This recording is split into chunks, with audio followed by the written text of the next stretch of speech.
The Ion Blast II is a ship-mounted weapon in the game FTL.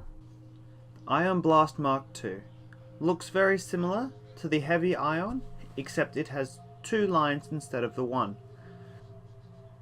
The Ion Blast II takes 3 power and on a 4-second cooldown with no crew members in the room. With a max crew member in the room, it takes 3.2 seconds to fire.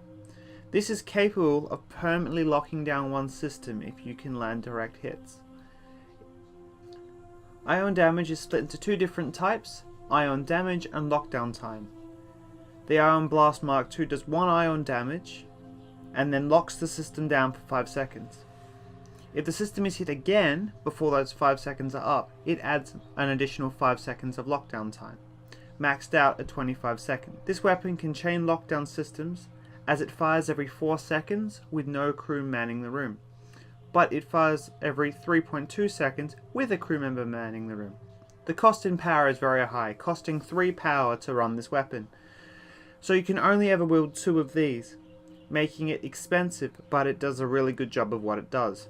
It costs 80 scrap to buy and 35 scrap to sell, so it's a 45 scrap loss. Some tactics you can with the Ion Blast Mark II. The Ion Blast II can be fired to offline their shields indefinitely, allowing you to pile on damage with beams, lasers and drones.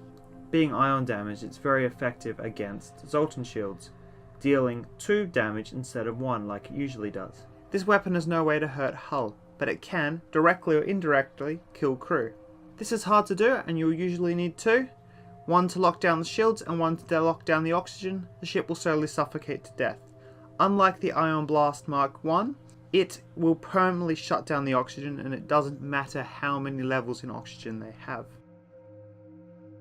You can also use this to shut down their med bay and allow you to fight in the med bay so they can't heal. This can also be used to shut down their clone bay, killing off crew directly. In closing, the Ion Blast II is a very strong weapon at shutting down shields, especially with a fully leveled up crew member. The problem with it is it's incredibly power hungry, and it will not let you get as strong weapons or as many weapons, or force you to upgrade your weapon system early. I like this weapon, but I find it more effective later into the game.